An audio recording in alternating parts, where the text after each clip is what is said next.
आज के इस वीडियो में 12th बायोलॉजी का एक टॉपिक अपन लेते हैं। दो टॉपिक 12th बायोलॉजी के पहले पढ़ चुके हैं, जिसमें चैप्टर है blood circulatory system of human, यानी मानव का रक्त परिसंचरण तंत्र, जिसमें रक्त का जो संगठन है वो अपन ने पिछले वीडियोस में पढ़ा और आरबीसी तक अपन उसमें पढ़ चुके थे। आज जो अपन टॉपिक ले रहे हैं वो है डब्ल्यूबीसी। देखिए, डब्ल्यूबीसी का जो पूरा नाम होता है वो है व्हाइट ब्लड कॉर्पस, यानी श्वेत रक्त कणिका। डब्ल्यूबीसी क्या करती है? डब्ल्यूबीसी हमारे शरीर में प्रतिरक्षा का कार्य करती है कि बाहरी जो जीवाणु हैं, बाहरी जो वायरस हैं, वो हमारे शरीर में प्रवेश करते हैं तो उनसे हमारी रक्षा करती है, हमें संक्रमित नहीं होने देती। ये काम है डब्ल्यूबीसी का। डब्ल्यूबीसी को अपन ल्यूकोसाइट्स भी कहते हैं। और डब्ल्यूबीसी की बात करें तो डब्ल्यूबीसी में केंद्रक पाया जाता है। डब्ल्यूबीसी रंगहीन होती है और अगर एक वयस्क मानव में अपन इसकी बात करें तो ये 7000 प्रति घन मिलीमीटर पाई जाती है। और आरबीसी और डब्ल्यूबीसी का जो अनुपात है वो 600:1 होता है कि आरबीसी की तुलना में, यानी 100 आरबीसी पर 1 डब्ल्यूबीसी पाई जाती है। फिर निर्माण इनका कहाँ होता है? डब्ल्यूबीसी का जो निर्माण होगा अस्थि मज्जा और जो लिम्फ टिश्यूज हैं, लसिका ऊतक है, इनमें डब्ल्यूबीसी का निर्माण होता है। इनका जीवन काल ये 4-5 दिनों से लेकर कई दिनों तक जीवित रह सकती है। और जो विशेष बात एक डब्ल्यूबीसी में होती है वो है इनकी अमीबीय गति। इनकी गति अमीबा जैसी होती है, अमीबीय होती है।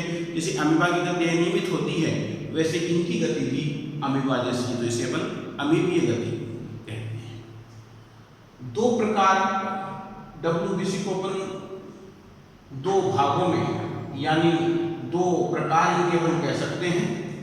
एक है कणिकामय डब्ल्यूबीसी, दूसरी है कणिका रहित डब्ल्यूबीसी, यानी ग्रेनुलोसाइट्स और एग्रेनुलोसाइट्स। ग्रेनुलोसाइट्स का मतलब इसके कोशिका द्रव्य में जो कणिकाएं हैं, जो ग्रेन्यूल्स हैं, वो प्रेजेंट होंगे और इसमें ग्रेन्यूल्स एब्सेंट होंगे। तो इस प्रकार से अपन समझें, ग्रेनुलोसाइट्स और एग्रेनुलोसाइट्स, इसमें ग्रेन्यूल्स प्रेजेंट होते हैं, इसमें ग्रेन्यूल्स एब्सेंट होते हैं। इसमें जो न्यूक्लियस है, इसमें जो केंद्रक है, वो बहुत सारे पिंडों का बना होता है, बहुरूपी होता है। तो इसमें केंद्रक जो बहुरूपी केंद्रक होता है, बहुत सारे पिंडों से मिलकर बना होता है।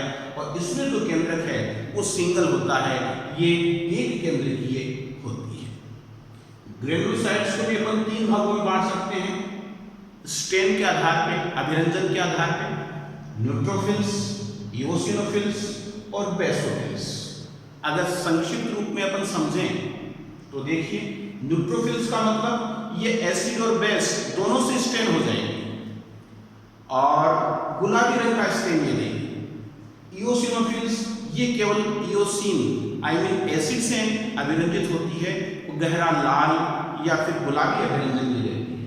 बेसोफिल्स ये केवल क्षार से अभिरंजन होकर के ये जो है वो ब्लू यानी नीला अभिरंजन देती है। इसी प्रकार से अगर ये 3 पार्ट हुए ग्रेनुलोसाइट्स, फिर एक ग्रेनुलोसाइट्स के 2 पार्ट होते हैं, मोनोसाइट्स और लिम्फोसाइट्स। अब इनके बारे में अलग अलग पढ़ते हैं।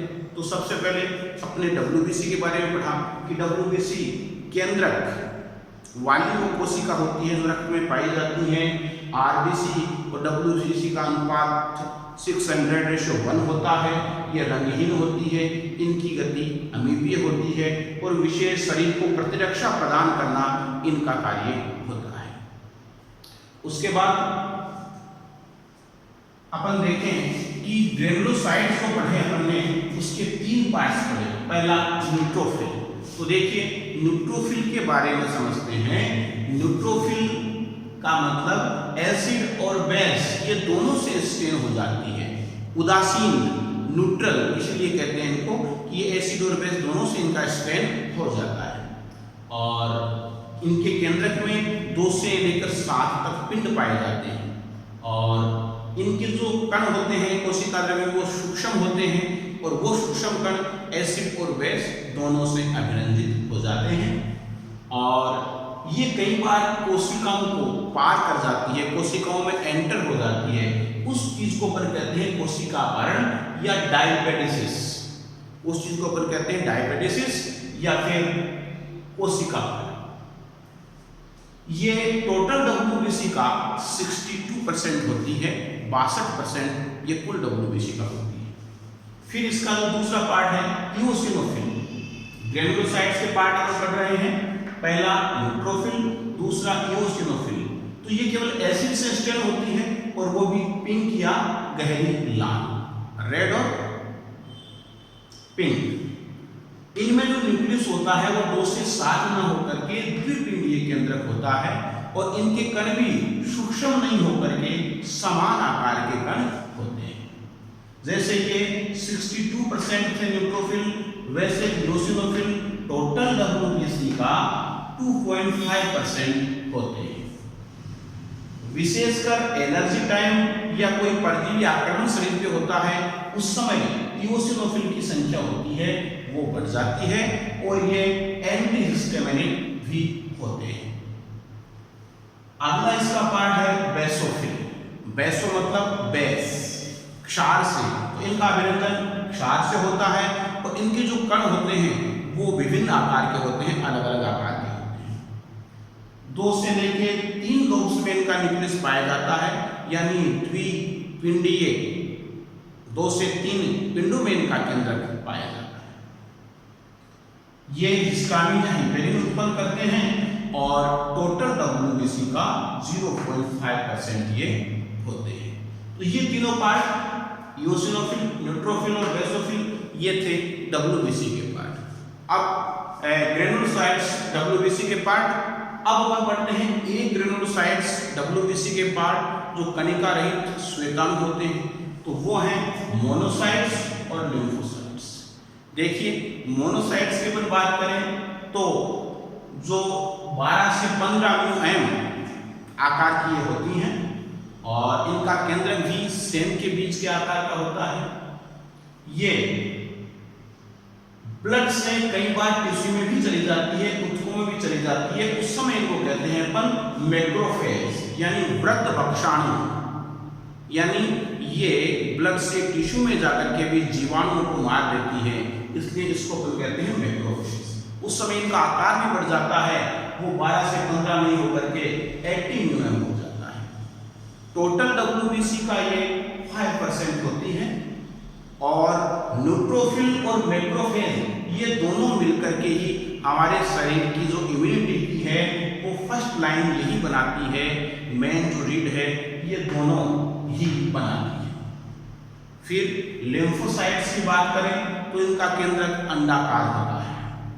उस केंद्र के चारों ओर एक छल्ले के रूप में कोशिका द्रव्य पाया जाता है। ये रोजरी में पाई जाती है। इसके अलावा जो लिम्फ टिश्यूज होते हैं उसमें भी लिम्फोसाइट्स पाए जाते हैं। टोटल WBC का परसेंटेज 30 होता है। इनका साइज 6 to 8 μm होता है और ये T और B सेल्स का निर्माण करती है। तो आज का ये डिस्क्रिप्शन था WBC के बारे में। और WBC को अपन ने 2 भागों में बांटा, ग्रेनुलोसाइट्स और एग्रेनुलोसाइट्स। ग्रेनुलोसाइट्स के अपन पार्ट पढ़े, न्यूट्रोफिल्स, इओसिनोफिल्स और बेसोफिल्स। और एक ग्रेनुलोसाइट्स के अपन पार्ट पढ़े, मोनोसाइट्स और लिम्फोसाइट्स। इस प्रकार से WBC हमारे शरीर के एक प्रहरी की भांति कार्य करती है, बाहरी संक्रमण से हमारी रक्षा